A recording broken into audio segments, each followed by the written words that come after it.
Manchester Chamber of Commerce, and I'll be your host for this morning's event, which is the Q4 quarterly economic briefing. We're really pleased to be here in Greater Manchester Business School.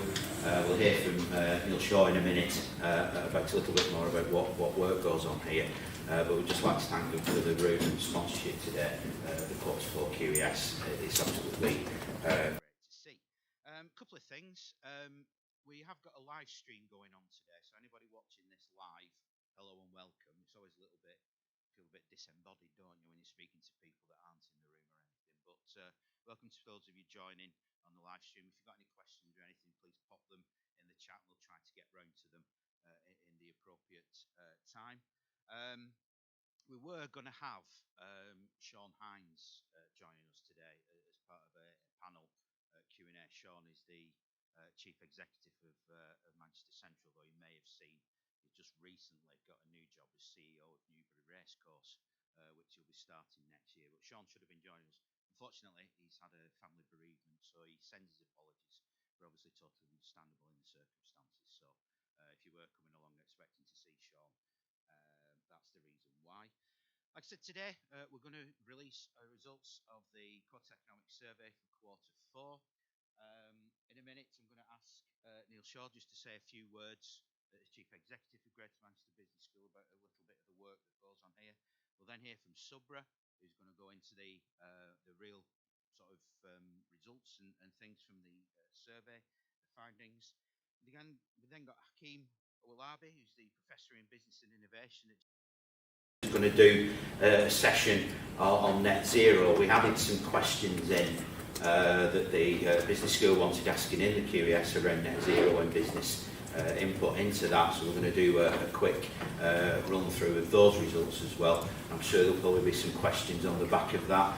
I'm absolutely certain there'll be some questions on the back of what Subra's got to say in a few minutes' time around the current economic performance, bearing in mind the GDP figures that came out yesterday. We've also, of course, got the Bank of England decision coming up around interest rates as well. So we'll have a Q&A session at the end. We'll look to wrap up between 10 and 10:15. There'll be time for a bit more networking afterwards. But without any further ado, what I'd like to do now is just ask Neil to join us as Chief Executive of Greater Manchester Business School, and thank you once again for your support for the event today. Neil. Neil, we're just going to try and put the mic up, so it's just a bit quiet. Got the volume up, yeah. So I thought you were talking about my tallness and you wanted to put a microphone. I'll just do my little filling bit just for sort of 5 seconds while she's just sorting out the ad bit. So welcome, as Chris said, my name's Neil Shaw. I'm the Chief Executive of the Business School here. Welcome. It's nice to see you all. It feels like getting up in the middle of the night this time of year to me. I also had the ultimate dilemma of Christmas jumper or sensible work attire. I'm glad to see at least one of our colleagues in the room went for plan B. I had this nightmare of wearing my Christmas jumper. We've got a festive get-together this afternoon, only to find myself in a room with people wearing a shirt and a tie. So I've opted for work attire for the morning. Just literally for 2 minutes to do a welcome and introduction.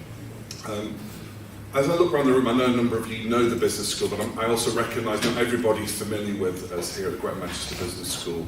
You'll be pleased to know I've only got 2, maybe 3 slides maximum here, just for my 2 minutes. I just thought it'd be useful to make people aware who we are, what we do, what the scale of our activity is, and how that fits particularly with what we're trying to do this morning. So we have about just over 1,000 students at the moment in the business school, many of them from the Bolton and Greater Manchester surrounding area, but also we're very international. We have students from over 51 different countries here on our programmes. So we're a truly sort of international, global business school. We pride ourselves on teaching. I mean, you would hope so, wouldn't you, as a university? But I think for anybody who's familiar with the universities, I think it's not always the case. It's not been my experience being a student at other institutions as well. Our student satisfaction is really, really high. It makes us one of the top 30 universities in the country for teaching experience. The feedback from students here is really, really high in our courses because of the level of support they get from tutors and academic staff, a number of which are here today, and the experience they have. We have a number of research projects underway, just under 30 research projects at varying stages. as well as the teaching experience here, like any academic institution, we're trying to focus also on research. It's something that in the last 12 months or so has taken an increasing kind of focus for us. And nearly all of those are working with businesses. We also have courses accredited to the whole range of professional bodies, too long to mention the list, but all the professional bodies you might expect for different kind of courses to do with business and accountancy. And next year, starting in probably May next year, we're going to have an annual conference. And next year's conference theme is going to focus on net zero, and that, as Chris has already touched on, and as Hakeem will explore later on this morning, it ties into a theme that's really topical for businesses. And lastly, we're in Greater Manchester, we're part of Greater Manchester. A lot of the work we do on our teaching programmes, on our research programmes, are working with something like 300,000 plus SMEs in the Greater Manchester area. We clearly don't work with all of those, but we work with a decent number of businesses, and it's something we're looking to have a strong emphasis in terms of putting that business learning into our courses so our students can benefit and businesses can as well. I'm not going to go through the economic headlines because colleagues will do that, but I just think it's important to recognise as a business school, talking about kind of business surveys and sort of the kind of testing the atmosphere in terms of kind of business confidence and economic conditions. It's a really challenging time. I think everyone would recognise that. Despite, I think, what the government might be trying to tell us, it feels to me, it feels to many people, either in a recession or just on the cusp of a recession. We might not be sort of by the definition of it economically, but I think for many businesses, they feel squeezed. Many consumers feel squeezed. And some of the economic data around that across a range of different sectors shows that, and obviously we'll explore that a little bit more this morning. And lastly, it wouldn't be us if we didn't do our little selling bit, our little promotional piece. Every time we talk to different audiences and external people, we try and cherry pick something we do, so we run a whole wide range of courses, but I try and get a plug-in. Okay? If you can't get a plug-in when you're sponsoring something, something's fundamentally wrong in my opinion. And I'm not going to read all of that, but I've just cherry picked two things. Recognise we have a lot of business people in the room. If you haven't got this already, it's something you might be interested in. The university and here in the business school, we run an executive MBA programme. It's been running for just up to, this is its 30th year of running. We get some really excellent feedback on that. We have a whole wide range of people from a whole number of different businesses, middle management and senior management level. And part of the networking through the actual programme is kind of, we get really good feedback on that, as well as the actual qualification, which I won't run through. We're really passionate with our MBA, particularly the executive programme. It's run part-time. It's run effectively in partnership with business. It embeds a whole series of up-to-date kind of discussions and topics that are really relevant to senior managers nowadays. So if it's something you think might be interested in, there's a link here and a contact person who can give you more course details. I try and advise you, don't look too much at our website. I shouldn't say particularly it's been live streamed. There's always a bit of paranoia when it's being filmed and recorded and played back to you. I wouldn't say our website is the best. It's in transition. We're going to have a new website next year. And we'll acknowledge that, which is why I put the link here. And lastly, to tie together to one of today's themes around net zero and sustainability. One of the things we like to do is pride ourselves on developing new courses, listening to businesses, reacting to business issues. And we have a gap in our portfolio courses. So we're in the process of developing a new master's programme, which we tentatively titled at the moment Global Sustainability Leadership Programme, which will focus on net zero, carbon reduction, a whole series of issues around sustainable financing. In essence, if you're a business person working on net zero, tackling that agenda, how do you drive that forward in an organisation? And that programme, which we're launching hopefully later in 2024, is something that might be suitable for you, might be of interest to you. So some contact details there. So having done my sales plug and my Christmas sales pitch, I'll hand over to colleagues. Thank you.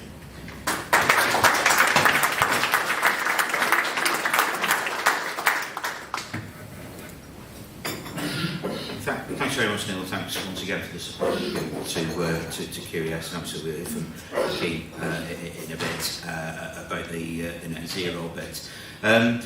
going to hand over now to Subra to give us the results. I think before we start, I think it's worth saying, I think this is the first time we've ever taken the QES on the road, isn't it, Subra? A long way. So official tour merchandise is available for you.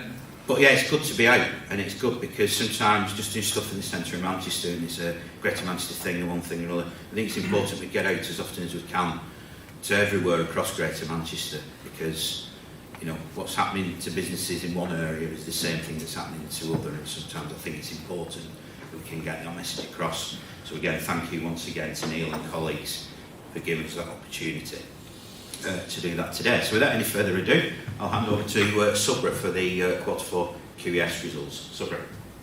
Thank you very much, Chris. Thank you, Neil, and thank you, Greater Manchester Business School, for your support. It's great to be here. You know, we came in at about 8 o'clock and we saw students already working. And that was very surprising for me, because that's the time I usually went to bed when I was a student. So it's great. Things have changed, definitely. Okay, so first of all, a little bit on what the Quarterly Economic Survey is and what we do with the results. So the Quarterly Economic Survey is part of the UK's largest business confidence survey. It's run by the Chamber of Commerce Network. So Greater Manchester Chamber of Commerce runs it in Greater Manchester, which is what we are going to see the results of later. But we also coordinate the results for the remaining 8 chambers of commerce in the Northwest. So those chambers, I either run the survey for them or they send us the results, and then we compile the Northwest results, which we then pass on to British Chambers of Commerce in London, who prepare the national results. Now you might think, well, why is this important? Why is the Quarterly Economic Survey important? For a variety of reasons. The first is that, you know, the sample size is quite large. So we have 200, 300 responses every quarter. Nationally, we have 6,000, 7,000 responses every quarter. And as a result, it makes it very reliable, because this is the voice of business. What I am actually presenting are the views that businesses have given us. I've just added some extra facts and figures, extra commentary, and so on. But ultimately, it's data that has been given to us by businesses. So it reflects the voice of business. And because it reflects the voice of business, the national QES results are used by a variety of policymakers. That includes the OECD, Treasury, Bank of England, etc. And in fact, if you look at the report that the bank publishes after they have their interest rate meetings, you will always find a reference to business surveys by the Chambers of Commerce, and that's the QES. So it will be one of the inputs amongst many others that the bank uses later this morning when they will meet to set interest rates. So it's used by policymakers. And if we get this right, it's actually a good planning tool for business as well, right? Because it gives us a very good indication of where things are at any point in time. It's the primary source of economic intelligence for Greater Manchester, so we routinely share the results with the councils, but also with Greater Manchester Combined Authority. It's one of the inputs that goes into the Economic Resilience Group for Greater Manchester. What we then do with the QES results is to calculate one number called the Greater Manchester Index. And that is sort of the key takeaway usually from a QES presentation, because it's one number that gives you an indication of where the economy is at any one point in time. So when I present the Greater Manchester Index for this quarter, you know, that gives us an indication of where we are at this moment in time, relative to where we were in the previous quarters, but also relative to where we might be in future. Okay. So, you know, this is by far the most important piece of economic intelligence that we have in GM. So the first thing is, let's just move on to the slide. So where are we now in terms of the Greater Manchester Index? But before that, just a quick reminder. Since the beginning of 2021, I think the slides aren't necessarily visible at the back, are they? But hopefully you can hear me. I'll make up for that. Okay, so since the first quarter of 2021, we have actually seen a few different things happen in the UK economy. Inflation was high in the first half of this year. Inflation has since then come down. But that's also because interest rates have gone to historic highs. So we've had the highest interest rates for about 13 years now. And what that means is prices have gone up, prices are staying up, the amount of consumption has gone down, so the economy has started stalling. And that's what we have seen in the last 3 or 4 months. So if you saw the latest GDP figures which came out yesterday for the month of October, we had 0% growth for the 3 months ending October, so that's August, September, and October. And October's monthly GDP showed that the UK economy had contracted by minus 3%, 0.3%. So the economy is now roughly the same size as it was at the beginning of this year. It hasn't really grown. And that means the forecasts for this year may have to be revised, and it's looking like a pessimistic forecast rather than an optimistic forecast. Okay. So based on that, the Greater Manchester Index for this quarter is 19.3. That 19.3 level is about 10 to 11 points below where it was at the beginning of this year, and relative to the previous quarter, when it was 20.4, it's 1.1 points down. And again, we have 2 points down roughly between the second and the third quarters. Now, if you compare that with what is happening in the national economy, very slow growth, anemic growth, you actually get a very good sense of the fact that the UK economy is flatlining, right? And we will get to the forecasts later, but just by looking at the QES results on a quarterly basis, we are able to get a very good indication of where the UK economy itself is. That's how reliable the economic survey is. And for those of you who do attend the presentations regularly, and if you did attend last quarter, I said the UK economy will flatline in Q3 and could flatline towards the end of the year, and that's exactly what has happened. That's my reading of the survey results rather than anything else, okay? Because the survey results are extremely reliable. And I'll also present some national data to sort of back this up. So essentially, what do we have now? We have stagnation nation. The economy is stagnating. The economy is not growing. It is not expected to grow in the next couple of years either. So I think before, it might be 2025, 2 years from now, until then, we're going to have a flatlining economy, and we're going to see serious growth, assuming other things don't happen, only towards the middle or the end of 2025. So things are not great. It matches the weather this morning, my presentation. But that's exactly what the data is telling us. Now, the other reliable indicator for the UK economy, but that's at a national level, our results are for Greater Manchester, is the Purchase Managers Institute, the Standard & Poor Purchase Managers Institute indices, and they also match the findings in the QES. So manufacturing is under stress, services is sort of dabbling along, which is what is making the economy flatline. And construction also remains in negative territory nationally, but in GM it's a slightly different picture, which I'll come to in a moment. Okay? So that's the Greater Manchester Index. It's 19.3 for this quarter. So what about the component parts of the Greater Manchester Index? So first is domestic demand. Now, domestic demand is extremely important because this is consumer demand. It is B2C, it is B2B, but it is also everything else that we have going on in the economy. And the bad news is that domestic demand has declined in this quarter. It's a slightly mixed picture relative to Q3, and that's because construction is showing an uptick in GM. And again, there is a huge amount of construction activity going on, as has been the case for the past 10 or 11 years. But services makes up 80% of the Greater Manchester economy. It also makes up more than 80% of the UK economy. And so when services show zero growth or actually decline, then you have a situation where the overall economy will stall. And the overall economy will not see growth until we see services return. So that's one point about services. On both quarterly sales and also advance orders from UK-based customers, things have gone down, things have declined in this quarter. But I just want to spend some time talking about manufacturing. Manufacturing is actually under stress and has been under stress for a few quarters now. It has been very volatile. We have seen ups and downs in manufacturing, but we are not really, those ups, the peaks and the troughs are actually lower than the peaks and the troughs in the past, right? And that clearly indicates to me that manufacturing is under some sort of stress. And I think there are a few reasons for that. One reason is the reliance of the manufacturing sector on components which are actually manufactured or processed in the European Union.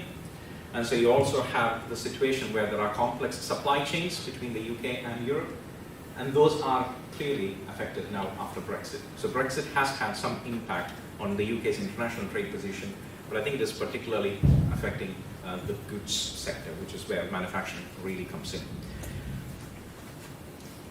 And we've also seen other things happening in the manufacturing sector. There is a severe shortage of skills and labor. That's going to have an impact on the manufacturing sector.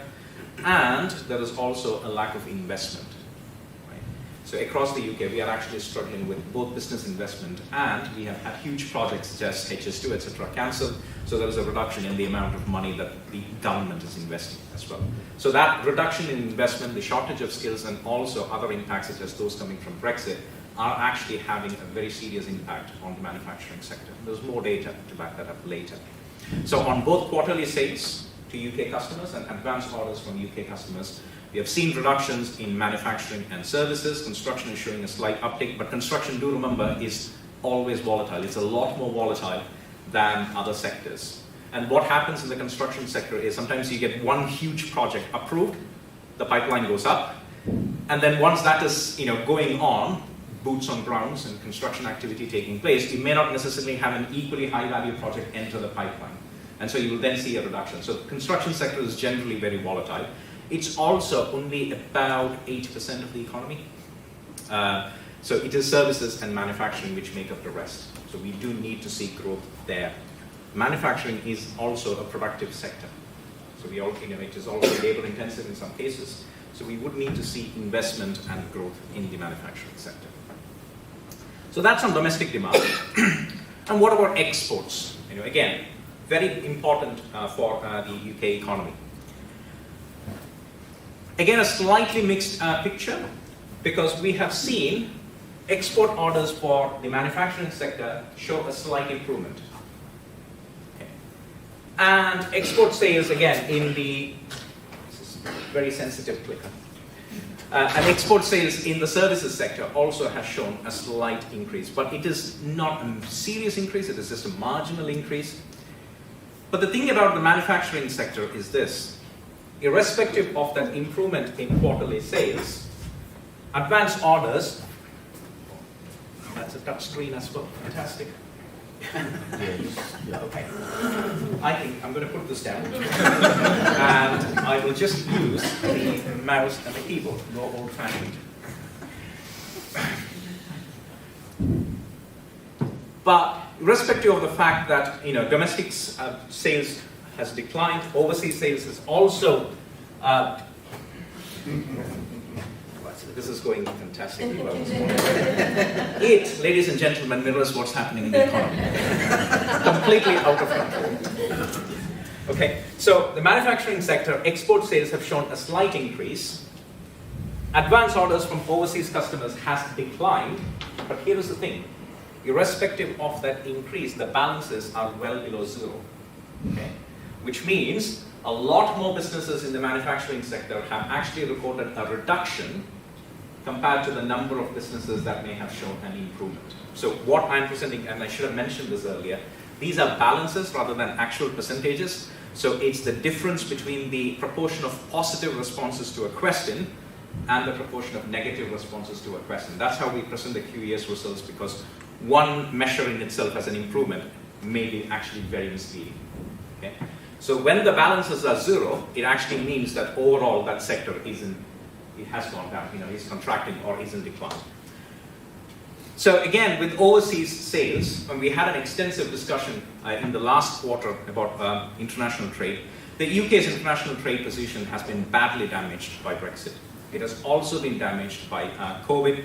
There are numerous factors at play there, including the fact that shipping costs are much higher, the need for documentation has become more complex, and so we have seen businesses actually trying to also package numerous shipments into one, reducing the amount of documentation and processing that they have to do, but exports have been badly affected. We haven't seen real growth in the last few months. Right? And imports have gone down as well slightly. That's another impact that Brexit and COVID have had. But overall, again, concern for the manufacturing sector because exports are down.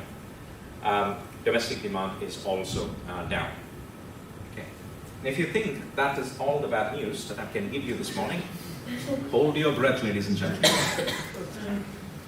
Okay, So I'm going to sort of zoom out of Greater Manchester and look at the UK as a whole for a few minutes.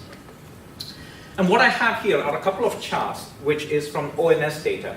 So this chart on the left is from the monthly GDP data set that the ONS publishes every month, the latest being yesterday. And the second one is, again, from that data set, the monthly GDP data set, but it looks at numerous other sectoral data as well. Now, here's the interesting thing. So, you get the overall growth numbers, which was actually a reduction of 0.3% yesterday for the month of October, 0% growth in the 3 months from August to October. So that's one point. So that's what you see here, minus 0.3%. But here's another worrying thing. All 3 sectors have actually declined in the latest month, right? And actually, the manufacturing sector has actually reduced by 1.1%. So the overall decline in the economy was 0.3%. Manufacturing went down by 1.1%. Construction went down by about 0.7%. And services was down by about 0.2%. So we have actually seen reductions in all of those 3 major sector groups. And if you look at August and September, we are actually significantly worse off now, right? Why is that? And I think it is because of higher interest rates. When interest rates go up, it usually takes 3 to 4 months to catch up. So you won't see the impact immediately. There will be sort of a delayed impact. And that, I think, is what is happening. Now, that is not to say interest rates should not have gone up. We have very high inflation. The only tool in the toolkit that central banks have is to raise interest rates, right? Even if this is actually caused by demand, higher inflation might be caused by demand, but in this instance, actually it was caused by supply side issues. The war in Ukraine, higher energy prices, higher fuel prices, higher food prices as well for consumers. So we have actually seen supply side issues, but even to tackle supply side issues or indeed demand side issues, the main tool that central banks use is to raise interest rates. Because you can't just ask people consume less. That's what happened. And we have also seen wage rises at the same time. So the bank had to put interest rates up. But we can have a debate about whether the bank was asleep at the wheel a little bit earlier on in the process and actually raised interest rates very rapidly. That's something we can debate. Speak to 10 economists, you will get 110 views about that. But nonetheless, we have actually seen the higher interest rates starting to bite now. And my bet is that the bank is not going to reduce interest rates this morning. It might hold the rates. Okay. But that's just me. And I might be wrong. Okay, so that's the overall picture for the UK economy. Let's just look at the service sectors. Now here, what I have is not percentage, it's actually the amount of value add in billions of pounds. Okay? And here, you have a slightly mixed picture again, because if you look at B2C, remove wholesale and retail from that, because wholesale and retail, as you will know, tends to do well towards the festive season. And when you see a reduction in wholesale and retail, is usually after Christmas, not before, right? So I have excluded wholesale and retail from the other B2C services. So when we do that, actually B2C has seen a decline in overall value added revenue in the latest month. Right? And we also know that the Black Friday sales last month wasn't as good as it was in the previous year. It was about 1% or 1.1% up in value, but the volume consumed wasn't higher. Now, why is the value up? That's because of higher prices, higher inflation, so businesses have put prices up. So we saw an increase in value, but the volume consumed, even during the Black Friday sales, wasn't all that great. Okay. Now, core B2B has also slightly declined compared to the previous month. So that's B2B services, which includes advertising and marketing, professional services, accounting, legal, etc. That has also seen a very slight decline. The only saving grace was actually wholesale and retail. Now, because value went up, you will obviously see that in the value add, right? Even though the volumes were less. So we saw value go up slightly in wholesale and retail. And then when it comes to other services, I've lumped a lot of sectors into that.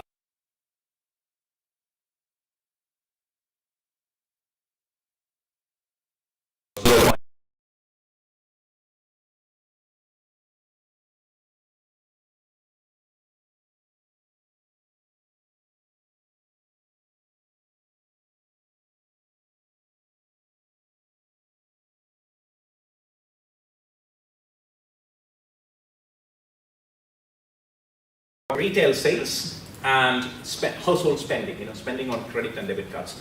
Again, these data sets are from the Office for National Statistics. The retail sales data usually comes towards the last week, so I expect the data release being either on the 20th or the 21st, so next week. So the latest data I have is for October. November's is coming next week. I've just plotted volume rather than value, because you will always see the divergence of volume and value when you have periods of high inflation. But here's the interesting thing. That black line you see at the top is internet sales. It's e-commerce, which is officially called non-store retailing. Here's the 100 number, the magic number. It's only internet sales that have actually gone up and kept going up in the last few months. So data for 13 months here, starting last October. And if you look at everything else, all of the other categories, household goods, textiles, food stores, and other stores, you will see that the volumes are all below 100. Right? So the volume that we are consuming now is actually lower than the volumes that we were consuming at the same time last year. That's the impact inflation has had, because we can only consume less. We're still paying higher prices for that. And that also gives us an explanation for the impact the cost of living crisis is having. Okay? So higher fuel prices, higher energy prices for households, higher interest rates, which means higher borrowing costs, and spending on credit cards, debit cards, etc. Because we do usually have high levels of household debt in this country. I do have another stat about that. Because household debt can generally be higher, the interest rates are higher now, so the spending is more. So there is more money that is being spent on mortgages and on servicing debt, which means lower levels of disposable income. Irrespective of pay rises, we consume less. And the UK economy has got a huge amount of reliance on consumer spending. Okay. So retail sales down, and that also matches spending patterns. So the chart on the right tracks CHAPS data from the Bank of England. So essentially it is spending on debit and credit cards. It includes both business spending and individual spending. So it's split into 4 categories. Delayable expenses, so things that we don't necessarily need to buy immediately. Social spending, which is leisure. Staples, so predominantly supermarkets and food. And then work-related, which includes transportation, fuel, etc. Okay. And on all of those categories, except this black line here, which is staples, we have actually seen declines in the last few weeks. Now the delayable expenses have kept going down quite a lot.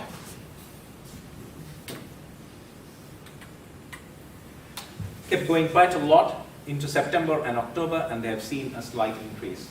Again, do remember behavioral patterns. It's usually in the lead up to Christmas that people might buy new TVs, new mobile phones, because these get launched towards October and November to take into advantage the festive season. So you might see some of those expenses go up slightly towards the festive season. But to be honest, they have been significantly lower relative to the same period last year. Okay. And the other categories as well, we have seen reductions. So that gives you an indication, again, of the impact the cost of living crisis is having. Okay. And consumer spending is critical. Okay, so I'll leave that aside for a moment, and let's look at the labor market and workforce. So demand data, sort of a depressing picture, because we have seen reductions on all measures in the last few months. Okay, so on workforce data, again, there is no expansion. There is pressure on customer demand. Both domestic demand and overseas demand are looking low. Why would you recruit? right? And the only sector that is now trying to recruit is the construction sector. The other two sectors are actually showing reductions in workforce additions in the last 3 months. And that's understandable. But there is one thing which is slightly concerning there, which is that usually for the services sector, B2C services will add workforce towards the festive season. So I would usually expect that services line to either flatline or actually make a marginal improvement, but that's not the case now. So overall, recruitment activity seems to have gone down in Greater Manchester for both services and manufacturing in this quarter. Construction is showing a slight improvement. That again is not surprising.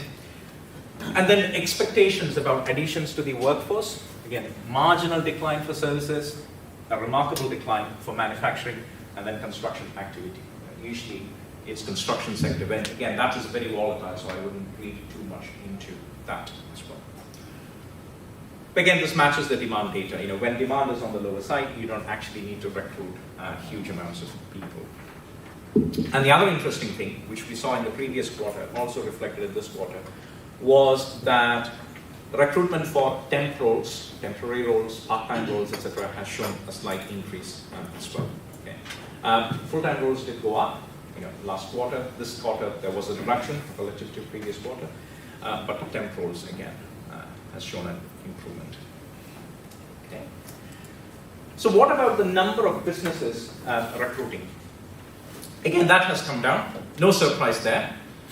Workforce activity has actually gone down. So the number of businesses, so this is a percentage, is now for services and manufacturing, it's slightly below 60%. Only construction is showing an improvement. Now, another factor that has actually been a feature of the UK economy for quite some time, and in Greater Manchester, is whenever recruitment activity goes up, recruitment difficulties also go up, because we know that there are labor shortages in the country and in our region, right? So because we have had a reduction in recruitment activity in the last few quarters, we have also seen a reduction in recruitment difficulties. But this tends to reverse at very short intervals. So that is not to say that a reduction in recruitment difficulties is not to say things are getting better overall with regards to the availability of labor or the availability of skills. It's actually a temporary phenomenon which is brought about by that reduction in recruitment activity in this quarter. Do we have any other evidence for that? And it turns out we do. So this is again looking at the overall UK rather than Greater Manchester. I can break this down to GM if it's needed. So again, recruitment activity by sector. Okay.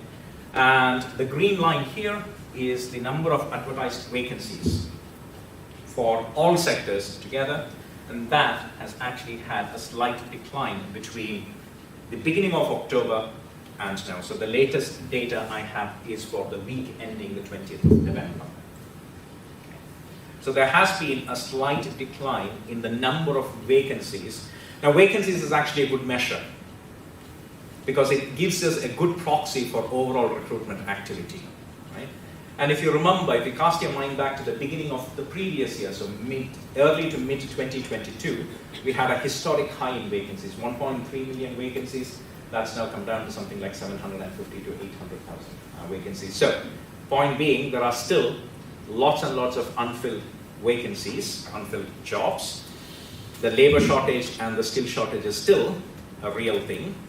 It's just that because of other factors which are affecting the macroeconomic conditions, we have actually seen a reduction in recruitment activity and the number of vacancies advertised. And there's another interesting statistic here, which is about the proportion of businesses which are actually adopting work from home arrangements. We have seen that as well. Now, this is important for a variety of reasons. One, it actually translates, commuting does translate into spending. So if you remember that credit and debit card picture, work-related spending, which includes fuel, transportation, etc. So that does add to the economy in one way. But equally, from a labor market point of view, if more and more businesses adopt exclusively remote or predominantly remote working, then they have access to talent pool outside of their local region as well. So you would have heard, no doubt, stories about people who are living in Manchester but actually taking up jobs in London or vice versa. And that is why that stat is actually important. But just one thing. The proportion of businesses who are now making permanent work from home changes has actually gone down slightly compared to the same time last year and the year before. But which group of businesses are actually adopting it more and more? And those are the larger businesses. Okay, those businesses with more than 250 employees are the ones which are adopting work from home practices rather than the smaller businesses. Okay.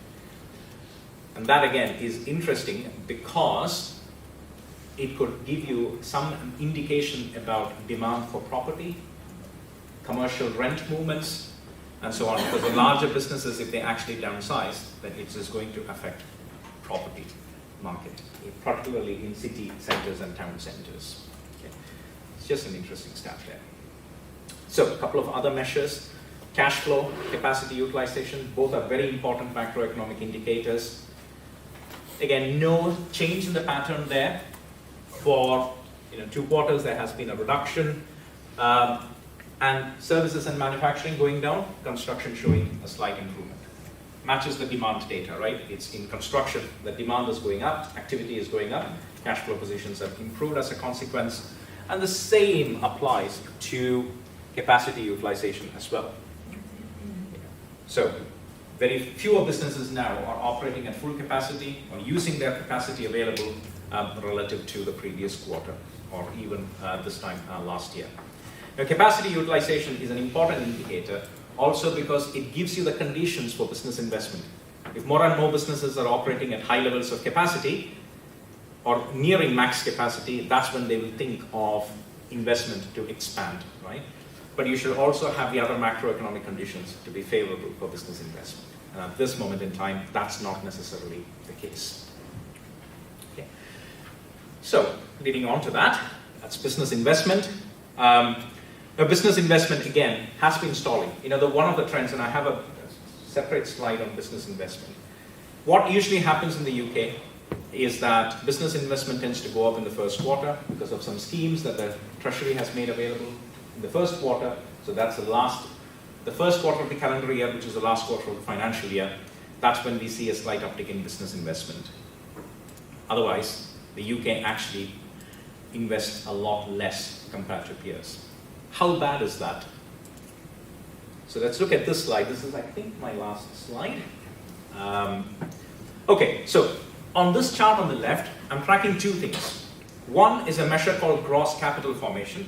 Gross capital formation is a very good proxy for business investment because essentially it tracks the addition of assets. Okay. Now, if we look at gross capital formation, that's the green line there. You see the amount of volatility. It looks like an ECG chart. Okay. That's how volatile business investment is. When did we see big investment increases? That was in the 3rd quarter of 2020. Right? Because in the first quarter of 2020, things were starting to look a bit bad, so investment was postponed. 2nd quarter was probably the worst quarter in a long, long time, 2020. Peak COVID, first national lockdown. So we saw a huge decrease of about a third, 33% down business investment. And obviously when you start from a very low base, the ball bounces all the higher, because that's how hard that fall was. So we saw a 40% increase. But since then, it has actually become situation normal, because the UK business investment is actually lagging behind. Not just business investment, but also public investment in the UK is lagging behind peers. But what was the situation then with household spending? Now, household spending, again, this is percentage increase from one quarter to the other, relatively flat. So since 2021 3rd quarter, it has actually been flat, and in some quarters, it has actually gone down. Okay? So hold on to that thought. Cost of living crisis, household budgets under squeeze, consumers unable to spend as much as they could previously. And I've said this time and again, during COVID, it was consumer spending that saw us out of the woods. Okay?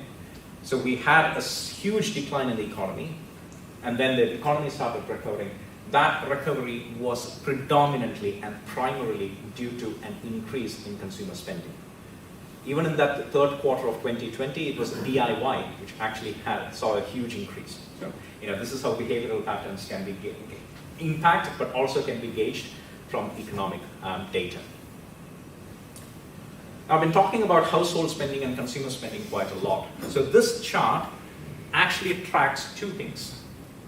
Relative to GDP, what proportion is investment, so gross capital formation, and what proportion is consumer spending? It's household spending.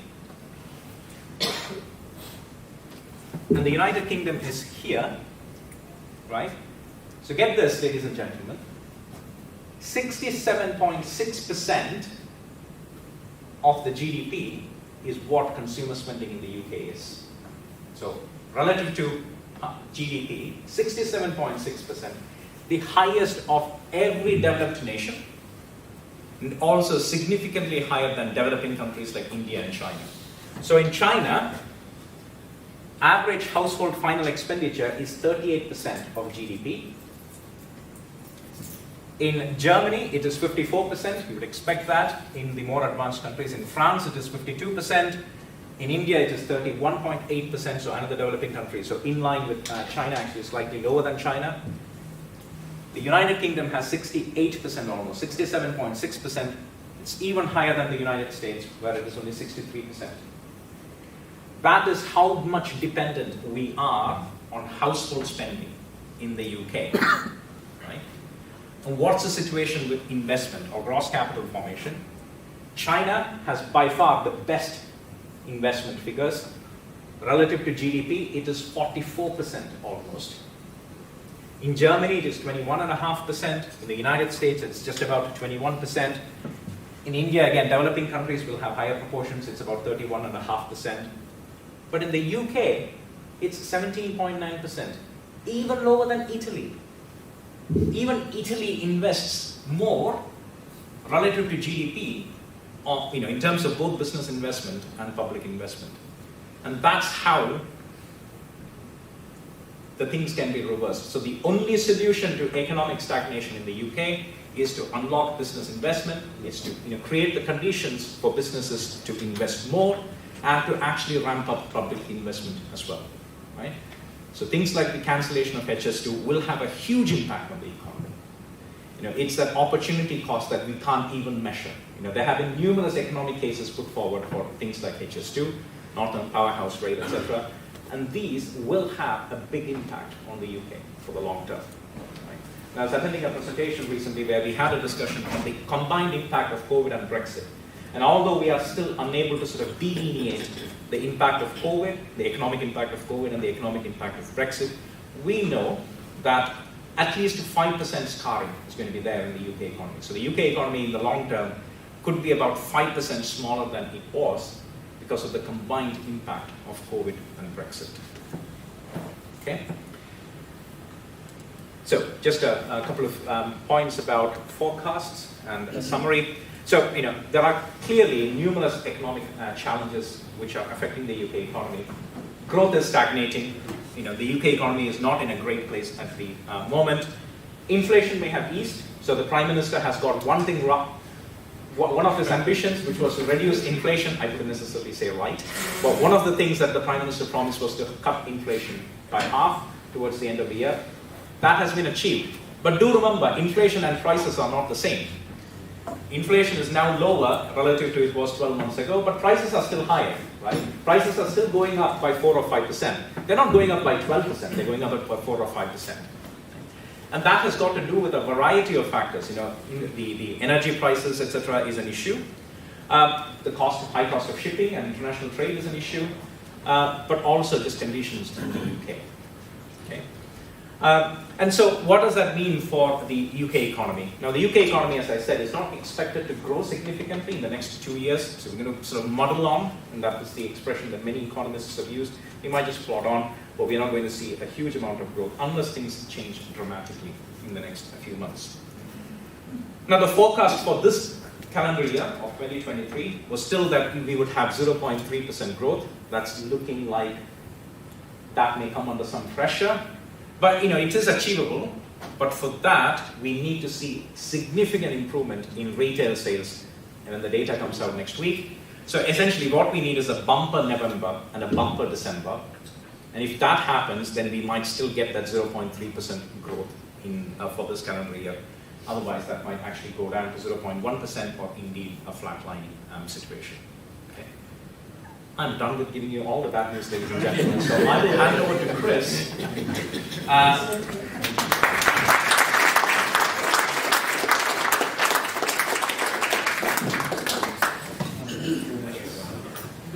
Okay, thanks very much, Subra. Yeah, is any good news anywhere? If you've not made your list yet and sent it to Santa, I think there's some hints on there what we could be asking for, to be quite honest. Hopefully, you've got a good picture there, and I thought the information at the end about the levels of investment and household spending was absolutely staggering. And I do ask myself sometimes if some of the people that are running the country actually understand that. I guess they don't, to be brutally honest, and I'm not making a political point here, but there's a lot of people making a lot of decisions that don't understand some of that information that you've heard today. So just bear that in mind and tell people about it, because for too long people have said things that aren't exactly right about things. That's what's happening in the economy. So you've heard it today. Excellent presentation from Subra. If you've got any questions, we'll come back at the end for that. But first of all, before that, I'd like to ask Akeem Owolabi to join me at the front. He's the Professor in Business and Innovation here at the GM Business School, and he's going to go through some of the results from the survey around net zero, ESG, sustainability. Akeem, thank you. I'll leave it up to you, whatever method you use. I need to learn from your mistakes. And thank you very much. Good to have everyone here. I don't intend to add to the gloomy picture that you have seen. It's quite concerning, to be honest. I was in the sober mood when I was listening to you. I usually have that impact. Because I'm thinking, okay, businesses are going through a lot of pressures, and then the government is saying that businesses also have to key into the net zero agenda. That puts businesses under a lot of pressure, right? So how do we then tackle these problems, which are going to result in a lot of trade-offs, right? Choice making and all that. So, well, thank you very much for the opportunity to add to the questions. Yeah. Thank you very much, Zubra, for giving us the opportunity to add to the questions in the QES. So myself and Carol came together to see how do we bring research into what is currently happening. We know Greater Manchester is also, ramping up a lot of pressure on businesses to key into the net zero ESG, agenda. The government is also doing so. So we sent in some questions to try to understand business readiness and what is the level of awareness about net zero and ESG within the Greater Manchester business community. So, as you will see on the screen here, in terms of how important businesses feel net zero is and ESG is for their business, in terms of sustainability, introducing a lot of carbon efficiency, improving energy efficiency in their businesses. Significant number, 68% of businesses actually feel that it's an important aspect of their business to try to drive down, their carbon footprint in the business. And to be honest, I wonder how they are going to achieve that, in the light of the last presentation. But obviously, this is part of the things that the UK is priding itself in being able to build back better, greener, fairer. And the Greater Manchester City Council is also very much on board in terms of that ambition. So about 31% actually don't feel it's important, right? We'll understand some of the concerns that businesses have, when we get to the third or the fourth slide. So yeah, this survey was completed by about 155 completed responses, and it aligns clearly with the Greater Manchester City Council's ambition to be carbon neutral by 2038, actually 12 years ahead of the 2050 net zero target of the UK government. So the next slide looks at what is the level of awareness. You know, there's a lot of confusion about what net zero means, what ESG means, what sustainability means, or energy efficiency, particularly within the business community as well. Sometimes many business leaders don't actually understand where they sit within the argument about ESG, and obviously ESG is becoming much more prominent, you know, even ahead of net zero in terms of, you know, capital investments, business appetite, and investors' appetite for ESG as well. So, very impressive level of awareness. You know, 75.5% of businesses within this community are actually very much aware of ESG, net zero sustainability, and what it means for their business. You know, but from the research point of view, one of the key things that we need to look at is there's a difference between cognitive, you know, understanding of something and the action to do it. So we are looking at the action side, the action-oriented, result-oriented kind of change within the business community. And this has to also inform behavioral change, external manifestation of our so-called belief in net zero ESG and the implementation of the principles and frameworks that surrounds it. So obviously, as a university who's doing research, we're very much here to support you in that regard. And so I talked about the reason why a lot of businesses have not yet grappled with the idea of implementing ESG or net zero. And there's a whole lot of barriers that businesses have. I'm not a business owner, but I feel for the business community in terms of all the, you know, the choices they have to make, the tough, difficult choices, and a lot of barriers have been identified. I don't think this list is exhaustive enough, actually. I think we could have more factors, more barriers, you know, actually hindering businesses from really taking advantage of opportunities on ESG and net zero. And the biggest concern from this graph you will see is financial resources. How do we ask businesses to make net zero or carbon reduction investments in their business while they're grappling with, you know, dwindling, gloomy business climate, you know, reduction in consumer demands as well. And the next after that is, you know, the level of awareness, the knowledge about ESG, the frameworks, the carbon certifications, and all that. You know, I feel that we could go further in this, you know, survey results to look at the sectorial differences in terms of which of these barriers are more prominent in other sectors like education, you know, financial industry, wholesale, retail, and other, you know, other business sectors as well. So, and I think following after that is conflicting understanding, you know, between the demands from ESG and the demands on net zero. What does it mean for business? There's a whole lot of confusion there. And, you know, this is quite few of the challenges that businesses are facing. And we might have to come back to you to try to explore other barriers that you may be facing in terms of really what does net zero mean for my business? If we ask ourselves as a university, we'll probably know some of what net zero means for us as a university, but we definitely don't know all, and it's an evolving, you know, situation over time. So other barriers that were flagged by, you know, respondents has to do with the cost of carbon certification, you know, the regulation of that cost, whether the Greater Manchester City Council will come in to support businesses to get carbon certified, and then the general knowledge, you know. And I think this is quite key in terms of the knowledge. Not many staffs within businesses understand, you know, principles like scope 3 emission, net zero, ESG principle, the environmental, the social and governance, and how do we develop benchmarks and metrics for measuring our performance and, you know, track that over time. So, what are the fundamental questions going into the future?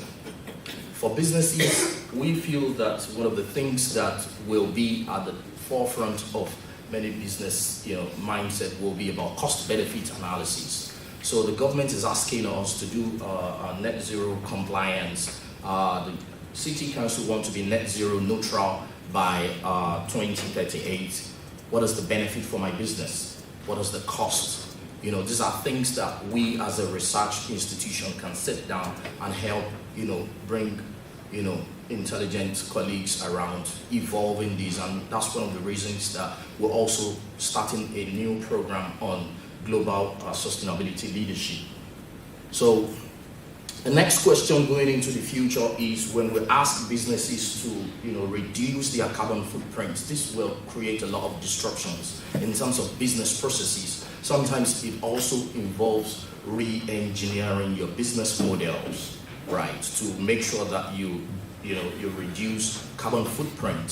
So the question is, how do we make sure that we have a much long-term plan in terms of a greener profit? What I mean by a greener profit is a profit that evolves from more carbon-friendly or carbon-neutral activities, which has really been embedded in our business operations. But obviously, businesses will need different tailored support because there are businesses across different industries wouldn't need a general blanket approach to implementing ESG or net zero. Then, more importantly, there will be need for, if we are going to meet some components of the ESG, particularly the social aspect, which involves, the human resource, fair pay, elimination of modern slavery, reducing, making sure that you have inclusive approach to formulating your ESG policies and framework, would have to work with staffs as well as the business community and the research institutions as well. Then, more importantly, the measurement of the impact. So there's a lot of talk about greenwashing. So there's a whole lot of organizations that are saying things that they don't do. They're reporting things that they don't do. So it is key for us as a research institution that we need to come up with a framework to make sure that we not only implement net zero ESG, but over time we are able to measure, track and also quantify our gradual reduction in carbon footprint. And that's quite important for us. And obviously the whole lot of policy support. The Greater Manchester City Council is looking to, come up with a business case of about 12.5 billion in terms of, decarbonization in key sectors, transport, one of it. So there will definitely be a lot of support that will be expected from the City Council, from the business community. And in line with the presentation that you made, which is about there has to be significant business investment, to make sure that the UK build itself back stronger. That has to also, be put within the context of net zero and ESG implementation and the stress that brings on businesses. So this is my last slide, and it's about collaboration with, local businesses within the Greater Manchester area.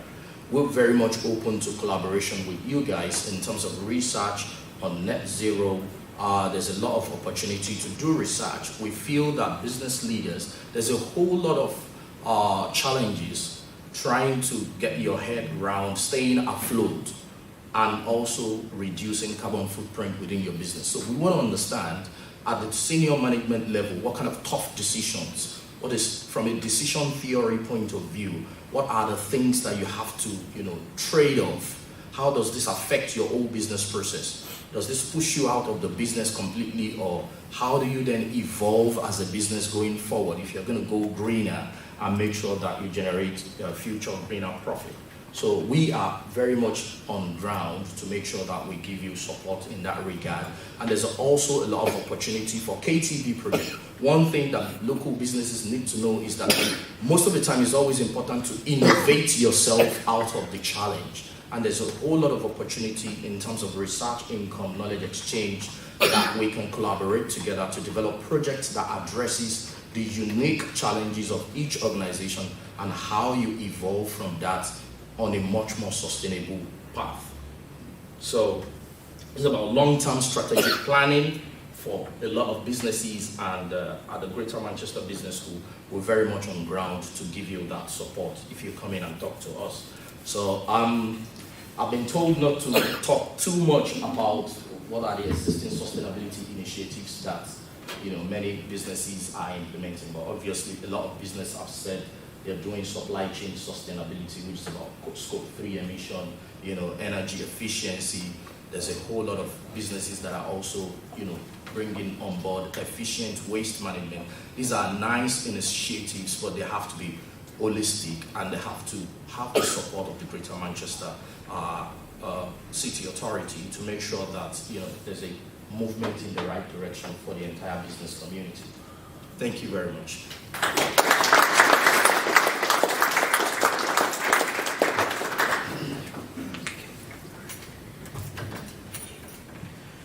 Okay, thanks very much, Akeem, for that. And touching on quite an interesting issue there right at the end over this, we've seen here about business investment.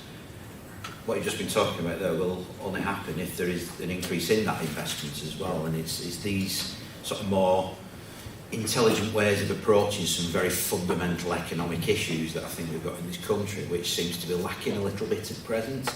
That it's very much, immediate headlines, what do we need to do, knee-jerk reactions. But actually, if you just take a step back and begin to think about these sort of things, there's a lot of benefits can come from some very simple actions, but we just need to get that message across there. So some really good research there, and again, some great findings on an issue that is increasingly becoming a major issue for a large number of businesses. We've seen that through the work we've been doing on the local skills improvement plan. But time after time, businesses are saying, no, we need to do something about this, but we just can't find anyone with the right skills, and we actually don't know where to go to get that. So it's bubbling up again, I think, after a bit of a pause over the last couple of years. I'm just conscious we've got only a couple of minutes left before we wrap up around about 10:15. Has anybody got any questions that they want to ask of Subra, Neil, Akeem, me? Anybody else in the room? Where Warren got his sweater from, I'm not quite sure. No? If there's not, right. Oh, sorry, Chris at the back. To Akeem there, what's the sort of dangers for businesses that don't adopt the ESG stuff or sustainability stuff? Is there, could they lose business future down the line? What are the risks for companies not addressing it? Really? Yes, do I have to come to the mic? Yeah, if you could do that. Yeah, that's okay. Sorry. So at the moment, we don't know what this ESG implementation is going to mean for small and medium scale businesses, but obviously the government is asking more businesses to report their carbon footprint, particularly in terms of the scope 3, the value chain emission, which represents almost 90% of the carbon footprint of a lot of businesses. So the key thing is there's a lot of frameworks, ESG frameworks that are out there, but and that adds to the complexity in terms of which of these frameworks will businesses use. And then in terms of finance, there's a lot of money being put down. Investors are developing appetite for more ethical, more sustainable business investment. So you're right. There could be in the future limited opportunity for businesses who need certain loans, and they have to show evidence that they are driving down carbon emission. At the moment, NatWest has quite a number of schemes.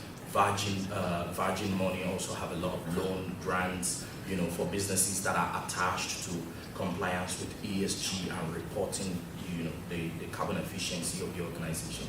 So we might actually see a gradual, long-term, unlimited opportunity to raise capital for a lot of businesses until they show evidence of contribution to environmental impact, social, as well as governance. And this is quite key. Carol, you want to add to that? I just want to add to Okay, this. Just on a very practical level, we have a lot of executives who come on our MBA course in the evenings. What I'm finding as a tutor who has weekly contact with them, I had one guy who works for Thermoseal, which is a window manufacturer. They are now finding that the ESG requirements are actually stopping them getting their ISO requirements. So it's starting to impact accreditation. So ESG has always been a kind of nice to have, and then the urgency of climate change, etc., has started to really add some pressure. But now companies are coming to us say, and that's why we're doing the conference next year, because you know, we will get support that we can offer to businesses to first of all understand. And as Hakeem said in his presentation, the biggest challenge is for leaders to know what to address, what to invest the money on, and what's a priority and what's not. And that analysis is where we can help you with knowledge exchange projects, and we can get students working on some of the work that you haven't got time to do. But in answer to your question, sorry to jump in, Hakeem, it's becoming a real pressure, and quite rightly too, because outside the pressure of economics and, you know, turnover, we do have a climate change emergency, and so the ESG framework is now there to drive the right practice. But we are here to help as a trusted friend to help you work things through. Thanks for that. I think the other thing to say is, of course, is that there's three letters in ESG, and it's as important as well. Look at the social and the governance bit in this as well, because obviously when people are under pressure, cost of living crisis, this, that and the other, people may start to take some actions that aren't strictly ethical, looking at workforces, pay, grades, etc., etc., etc. So it is that whole picture, and obviously the environmental bit is important. Andrew? Chris, I've got a question from the live stream. Yeah. I was told that companies who invest in carbon reduction need funding. There are more favourable rates as banks have their own requirements for carbon reduction. Is this correct? Yes. Question there. Yes. Hakeem said yes. Straightforward answer there. And it shows somebody's listening as well, which is always good, because you never know when you're doing a live stream, but there is at least one person out there. That's great. I said, just conscious of time, just coming up to about 10:15, which is when we're going to sort of close this bit down and obviously stay to carry on networking and ask questions and things as long as you need to. We've got about half an hour or so after this. But thank you once again for attending this morning. Hopefully you go out maybe not with a spring in your step, maybe not completely doom and gloom, but the thing is, this is what's actually happening. This is the honesty of it as well. We will never, we never have done, we never will do, even in the depths of previous recessions and things like that, trying to gloss over things that are actually happening, because that's not right. That's not right for the business community. It's not right for Greater Manchester. It's not what we should be doing. We are representing, as Subra said, the views directly from businesses, and we are putting that analysis on it and presenting it like it is, as uncomfortable as it may well be. But hey, that's life, isn't it? I'd like to thank Neil and the team here. Always finish on a high. Yeah, well, that's what I'm just trying to work out, actually. I'm digging myself deeper in the hole at the present. We'll be on the railway tracks before much longer. Thank you to Neil and the team for the support and the sponsorship here. It's a great venue. Like I said, hopefully it's given you as well an insight into what goes on here and some of the opportunities as well.